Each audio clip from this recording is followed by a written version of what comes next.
welcome to another Friday Parkinson's walks. As you can see, we've been driven inside by the weather.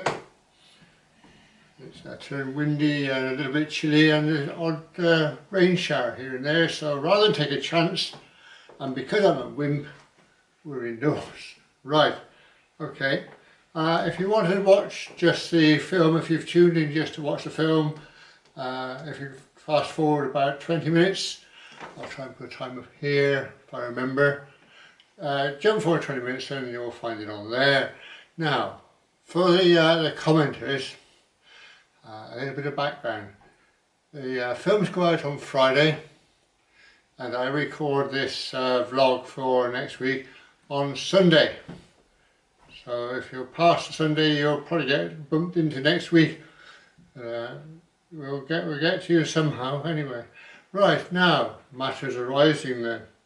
Trev disappeared for a couple of weeks and said, I've been away on a mammoth hike, wild camping in the Peak District, my favourite place in the whole planet. And then on to the glorious Northumberland coast for more of the same. Wow, wild camping means you don't go to an official campsite, you just pitch your tent wherever you can. Try me. Right. I'm off to Scotland to do the West Highland Way next in late September, when the midges have died down and hopefully I won't get eaten alive. Oh dear. I do have to say, says Trev, I did look rather fetching in my protective netting headgear.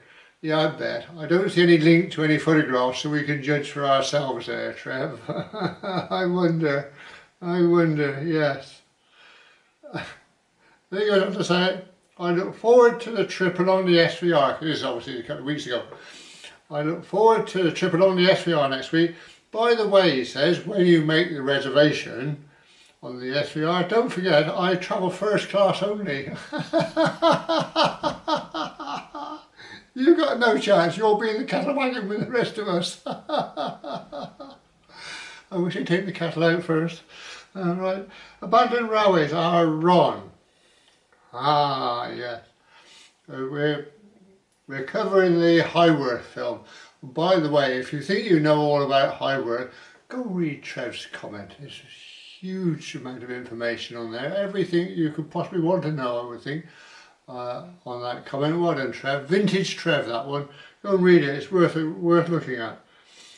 And then Ron, then, from Abandoned Railways, who enjoys the matters arising with the team, the virtual Parkinson's family, and says, the Swindon to Highworth branch brings back some very painful memories for me, oh dear. Back in my forestry days, back in the 1970s, myself and two others were dispatched to an old railway line near Highworth to spot weed around some newly planted trees. To cut a long story short, I hit a wasp nest with my sickle and got stung 21 times. A trip to the chemist in Highworth for several cans of waspies, which didn't really help, and I had to be taken home very shaken up. Not an experience I would like to repeat. I shouldn't think so. Blimey. That sounds a bit over the top there, Ron. Glad you survived it. Debs, by the way, Ron's wife, who's having the chemo, well, at this stage was having a 12-day rest, so she's coping all right. Right, Mo says, I'm always intrigued by the items you find. This week it was that piece of old broad gauge rail with 4 big wood screws inside. What did they attach to the railway? It must have been big. Yeah, they're huge, weren't they, those securing screws? Yeah, I wonder. Wouldn't be a mileage post, would it? Gradient? Possible?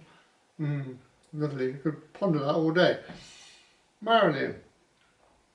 Yes. Marilyn. The virtual elder sister. She did enjoy the chat. And it's nice to hear everyone's comments about things. This week the elder sister, armed with a cheese roll, set off on a nice easy train journey to Stafford for coffee, maple flapjack, and of course the trains. There's a gourmet coffee shop there, she says, that sells really delicious coffee, well recommended. And although it's a really horrible, dark, grey concrete station, there are lifts and covered walkways above the platforms, and there's plenty of seating with really good views, she says. As well as the yellow measuring train, I saw several passenger and freight trains, a new white Advanti on a test run, and then a blue loco I hadn't seen before, sounding very different from the usual Class 66.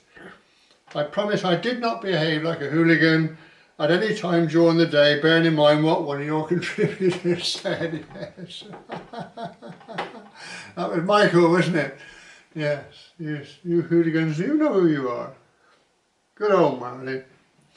David from Spain. I've been slaughtering down there. Lots of detail on display on today's walk, he says. Most obvious was the level crossing gate. I hope it's still there 8 years later. I wonder if anybody knows. But my favourite, he says, was the latch, which was hidden behind the ivy leaves. Yeah, and still worked. Brilliant, isn't it? Wonderful. Michael from Poland. He says, greetings from Poland. Doesn't seem like 8 years has passed since you produced this video. I checked your playlist to see what I said. The lunch stop had me fooled back then. Ah yes, that strange structure. Yeah, still got me fooled now 8 years later, Michael. He says he did enjoy the vlog. Like David in Spain, we're enjoying, he says, some hot weather too. Up around 34 degrees at the moment, and it's only 8:45. Blimey, you keep the heat out, crikey. Yeah, well done. Donny. Morning, good morning, PW Tribe, he says. Lovely scenery and quality footpaths on this one, with some nice history nesting in the undergrowth. Suddenly I noticed you had a bit of a spring in your step. Today, on further investigation, I found that the playback speed was on 1.25. So I hope it didn't tire you out. No, that's what it was. Ah, was that Donny? What a guest. West Country Wanderings, our Paul. Finally, I'm here on a Friday morning. You don't very often catch Paul on a Friday morning indoors. He's normally out and about. And he said that you caught me on a Friday morning, not whizzing off for a wander somewhere again today. I'm here with my pot of coffee, catching up with all the Parkinson's walks, family news. I did a monthly vlog from Highworth, he says, about a year ago, but I couldn't find any evidence of the railway in its town itself. No, nor could I. I'm afraid it's gone, like a lot of these things, smothered under housing. Yeah. Railway Christina.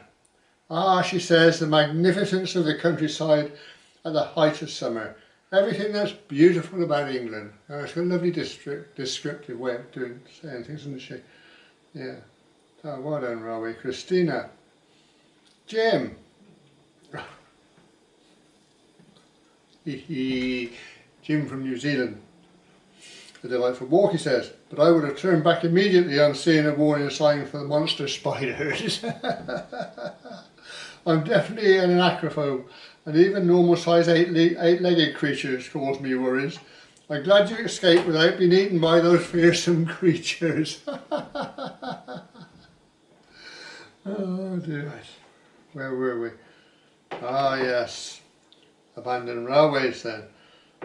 Our Ron coming back again to catch up. Just popped in to catch up with things, he says. I noticed a comment about Bovril and Marmite. Now, this rumbled on and on and on, this one didn't, about the Bovril. And Marilyn in particular wanted to know why Bovril was more prevalent than Marmite. And Ron's got the answer. I don't know where he got it from, but anyway, Ron's got the answer. He says, Bovril was in 1880 invented by a butcher from beef extract. It was initially supplied to the French Army as part of their rations. In World War II, it was supplied to the British Army along with an early type of beef jerky, also taken to the South Pole by Scott and Shackleton. Wow. I think the military connection explains the popularity of Bovril in railway advertising. Oh yes, it would. Marmite, it says, came along about 1912 and is a vegetable extract. You either love it or hate it. Give me a cup of hot Bovril any day, says Ron. Good, well done. Ah yes, Marilyn. As I was saying about the cut-off at the top of the show, this one goes back to the visit to Kidderminster on the SVR. She says, I didn't have time to linger last time I went there, as there was a train at the platform, so really nice to have a proper good look around. The museum and coffee shop is an absolute joy, with just so many things to look at, and it's appealing for any age group. Plus the bookshop, she said.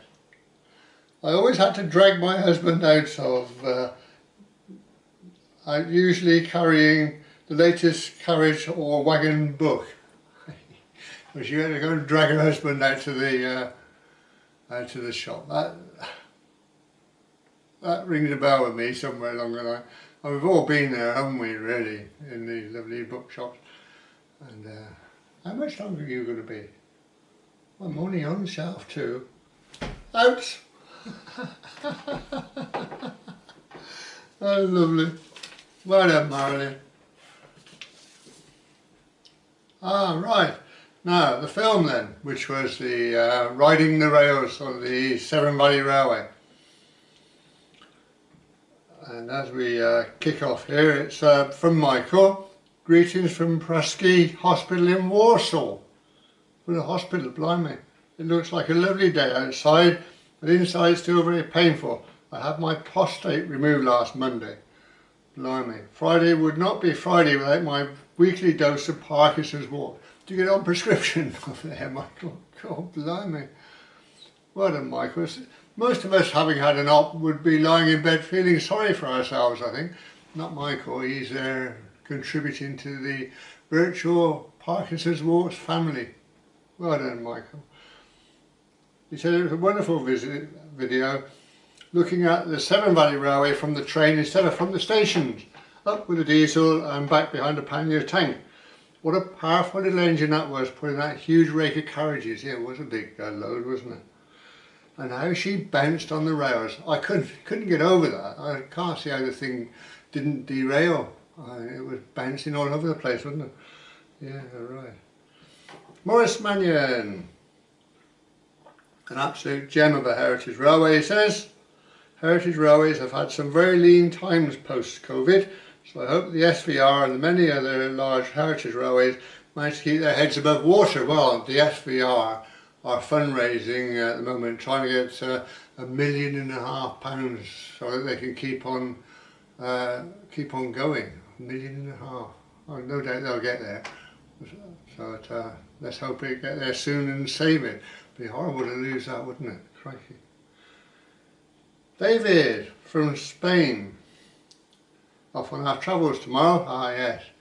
He's a good lady, or off enjoying the holes. Good, isn't it? So he said I might be late next week. That's all right, David. Not a problem. Not a problem. Actually, David and I have been discussing the Vuelta, which is the bike race through. It's one of the Grand Tour bike races through Spain and associated places, and it passes through, or passed through as it will be by now, David Village. So hoping, if we don't actually see the village, and I only watch the highlights program, so like James from Canada, I'm too tight to buy the subscription to the whole channel. But anyway, we get some view of the local area where David hails from, which will be rather good. Look forward to that. Right. Trev was on the ball on this one. Says thank you for today's lovely return trip along the SVR. One of the many impressive features of this line is the superb collection of rolling stock that they have. The views of the carriage sidings as you left Kidderminster was a joy to behold. Good. Both for the impressive lineup of vehicles and for the lack of old derelict coaches that are a common feature on heritage railways. Yeah, I suppose they rescue these wrecks, and then you're going to see, are they actually going to restore them, or will they finally just rot away and get used for spares, I suppose. Yeah, anyway, that impressed our Trev. Malcolm Richardson, wonderful, he said. It's some considerable time since my last trip. Time for a return, methinks. Michael Miller, I did enjoy that. I must go back to the railway soon. Pete Payne says, thanks for filming your epic journey. Another reason why I must take a visit soon. I ought to be getting paid commission on this, I reckon. He said, I do love a pannier tank too. So even better, as they instantly say, GWR. London Transport ran a fleet of panniers for works trains which still run into the 1970s. Well, I'm blown. Yeah, I suppose you've got to have steam power or some independent power. You can't rely on electric, can you? If that packs up, everything packs up. Engage on a shelf. Simon, busy building his layout up in his loft when he's not on holiday, that is. And if you're keeping up with him, he's keeping us in the loop as he works there. Getting all sorts of things going. Well done, Simon. He says that looked a very posh carriage. One does hope the champagne was suitably chilled and the service spot on. But of course, Simon, but of course. Rodney. Good camera work, he says. Portillo will be keen to sign you up for his next series. Michael Portillo. Yeah. Ex-politician turned railway presenter. Yeah. Ken Tong. Great vid, he says. Kiwi fan. Ah, well done. Oh, Ken all the way from New Zealand then, joining Jim in the ranks. Charles Patterson, US of A. Charles says that was quite an extensive journey. Yeah, it is, isn't it? It's one of the longer ones, and it really is a ride to remember, that one. I mean, some of the heritage railways, God bless them, are rather short. At least you get to see and hear the sounds and sights, I suppose. Yeah, good. Jim Nichols says, we used to lean out of the windows, often on the steam trains, when I went to school 70 years ago. But always with the risk of getting a face full of smoke and ash. I hope you managed to avoid that. Yeah, I did. Yeah. It's very odd, really. If you leaned out the window, well, no, I didn't lean out the window, I put the camera out through the window. If you put the camera out through the window at the front of the train or at the back, it was fine. But in the middle, if you put your hand out, you could feel bits of grit peeing off your hand. Not something you'd want to put your camera out into, I don't think. Yeah, very odd, that. Now, Garth Cox, you'll be interested in this without a shadow of a doubt. That carriage you were in, he says, looks like one of the prototype Mark IIs. Maybe an original XP64 coach, in which case it's pretty unique. I think those seats recline, he said. A bit nicer Western haulage too. Yeah, so very special coach. I wish I'd known that, actually. I'd have had a closer look at things. But there you go, that's the way it goes. Lionel and Mary Travels. Lionel and Mary are out and about at the moment with the old camera, filming all sorts of places. Brilliant, good watch. Lionel says, that's the way to travel. The SVR is too far away for me to enjoy the beautiful scenery, not to mention the well-kept stations. The sounds, smells, and being able to open the windows are things I miss on a rail journey. Don't we all, yeah. Barry said, my wife and I have been on holiday in Devon in our new caravan. Ooh. Alas, we had to brave the M5 motorway, so our journey was not as majestic as yours. Stop, start, stop. Yeah, that's our main arterial road down into Devon and Cornwall, and this time of year it does get a bit clogged, I have to say, and you only want one incident on it and the whole thing just grinds to a halt. Oh, well done. Right, now, archive film. Coming up in a few seconds' time, Alney Island Marshalling Yard. This is a huge marshalling yard just outside Gloucester. That surely should have left some remains. We're going looking for that. Now, last time I put this film on, I had to apologise to our councillors for some disparaging remarks I might have made. So I'll apologise again now before the film starts, and it'll save you having to comment later and request further apologies. So I apologise for that, and we'll roll the film in just a few seconds' time. Next week we're off to Chalford, near Stroud. There's a very impressive viaduct, sort of there. I mean, it leans against the rock wall in a lot of places, so I don't know if that makes a real viaduct or not. Anyway, I'll let you form that opinion next week. It's a very pretty place to go in any case, and of course the Thames and Severn Canal are there running side by side. So all to look forward to, folks. So I'll see you there at Chalford next Friday. Don't be late. These are some sidings at Over, northwest of Gloucester, across the river from the docks. This was used for marshalling trains here and putting stuff that wasn't being used. Now, some years ago, my good lady and I went and had a look around here, and the rails were still there and there were still bits and pieces, and we managed to recover a few historical artefacts. Not quite sure what's there now. Only one way to find out. So this is where we are. Here's the main railway line, and there's the branch off into our extensive sidings there, and then the line continues down, crosses into the docks, crosses the Severn again just to there. In this picture the train's just crossing the river, and that bridge there will feature, no doubt. I think that's still there. And the dock siding that we're interested in branches off to the right. Main line goes straight ahead, but our branch line into these sidings just turns right. This picture is looking the other way, so the branch to the sidings is there on the left, and there on the right hand side you can just about make out Mr. Telford's fine bridge. That will no doubt feature somewhere in the narrative. That's still there. Trailhead just over the river bridge at the Lower Westgate Street. This is the top of the embankment where the railway entered into the sidings, so we're looking now out towards the main line, and not a great deal to be seen at the moment. Just in the road here, look, are some old rails heading nowhere in both directions. This is the rail bridge that we saw in the picture, spanning the river and still in use.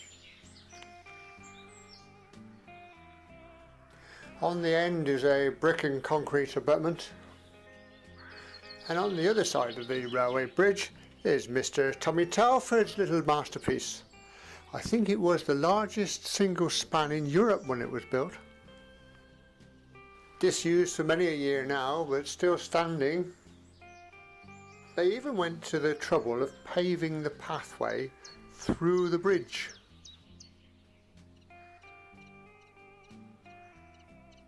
Oh, there's better light on this side.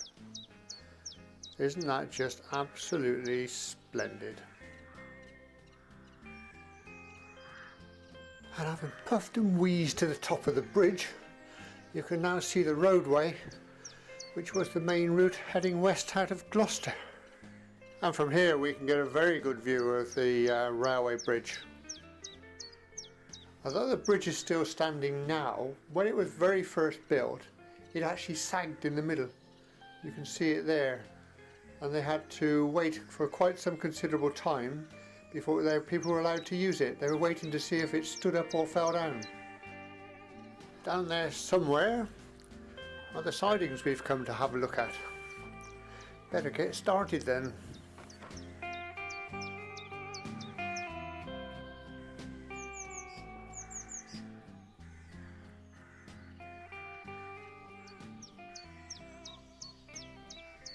The wall just of here marks the boundary between the main road and the railway, which now heads off over there. This is the wall a bit farther along, and what you're looking at there is the old roadway, with the railway on the left hand side of the wall, looking at it from this side. And if we puff and wheeze and climb over the wall, that's the roadway there with the railway on the right hand side of the wall. And then scaling it one more time, there's an old culvert there which is actually a road drain, which makes this then the railway side again.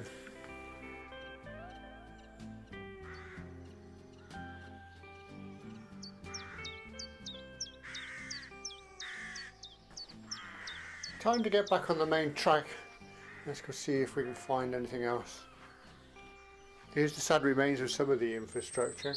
Some sort of administrative building, I would think. In the undergrowth is a round stone pillar. Looks a bit fancy for an admin block.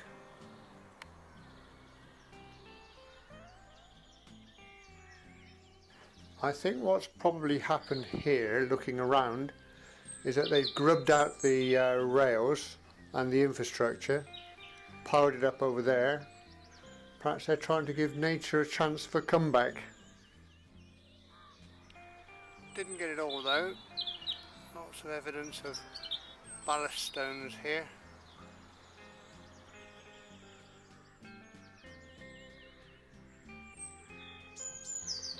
Come on, it's not that bad. This is definitely railway infrastructure, some sort of viaduct. Sturdy railway engineering. One survivor? Is that it? A few more sad remains. Just two old sleeper posts here, hidden away in the hedgerow. All that bears witness to what's gone on before.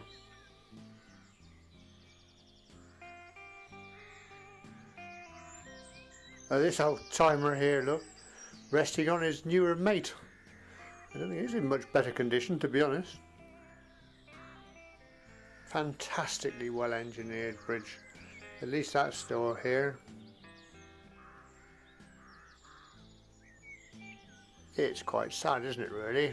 Just a few scrappy remains. Somebody missed those two.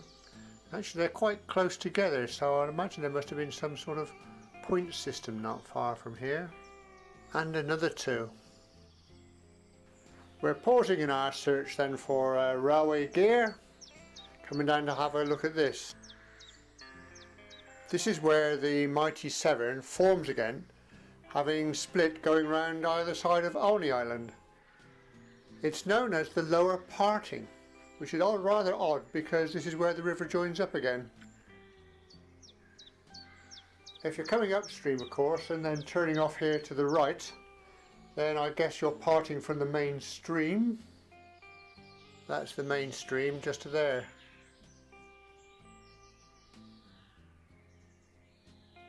Right, back to work. The railway.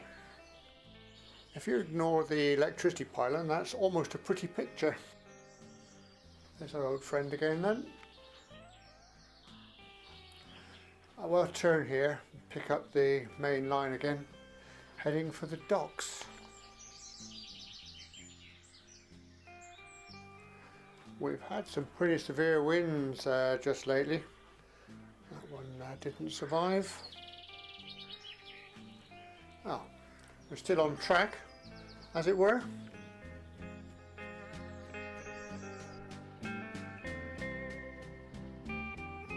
That's very nearly pretty.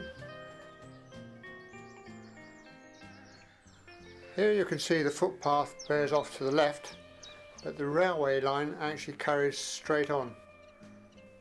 Past this old witness, a GWR broad gauge rail straining post. I'm peering through the tangled undergrowth here. You can see that the railway's now become a viaduct again, gaining a little bit of height prior to crossing over the Severn once more and getting access into the docks. This is just too good to miss, isn't it, really? Even if it does mean getting over a wire fence and then making one's way through tangled undergrowth to get here. I'm not going to be tempted to go too far along here. I'm not quite sure how safe the structure is, and it does look slightly impenetrable. I wonder when the last engine rumbled over there.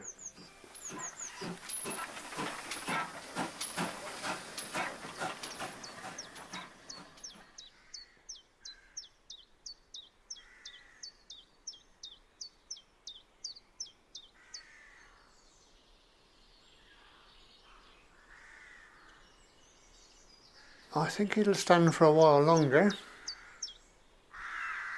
I'm not too sure about those timbers though. And there, look, in all its glory is the bridge which crosses the Severn.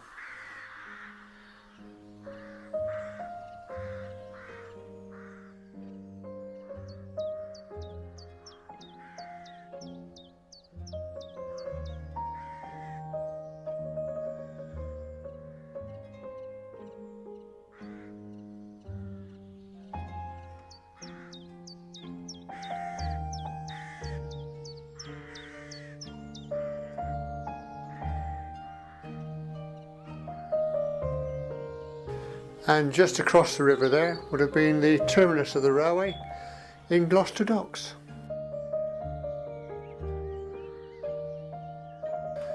This old bollard here, which is alongside of the railway, would have been used by people waiting to use the River Severn lock.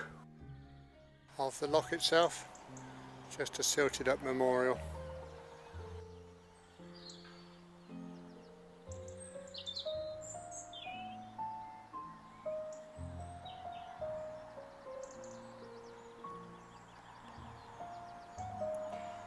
It's just a lock cottage. There. A couple of slots there for stop locks. Don't quite know why they want those there. And then the recess for the gate. Still with the band on the top to hold the upper portion of the gate in place. And then the rounded side. Now with our back to the railway and the lock, we'll head off over here turning right.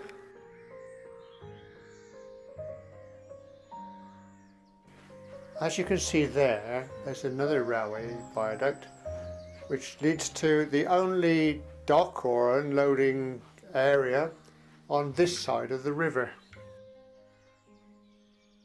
Now been made into a very fine surfaced path, so our friends in the county council can get from their special car park to their place of work, where they probably do very little. Bollards there for mooring the boats. At that time the river must have been significantly wider than it is today to enable them to get to it. Then just a little bit farther on is the main dock itself.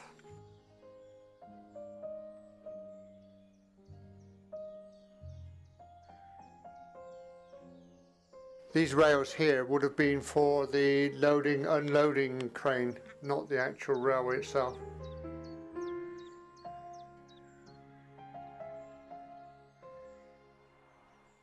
Having come home and then done some research, which is my old dad would have said is ask about face, supposed to research it first, I find that the council actually grubbed out the rails and the embankments in 2010 in order to try and help with some flood relief.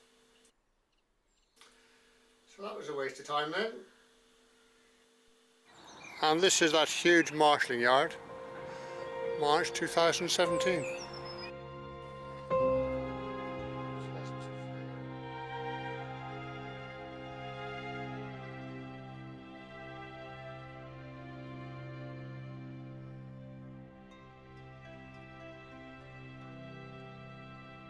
So that's it. Pity the council have tore our history to shreds really, but I think you get the idea.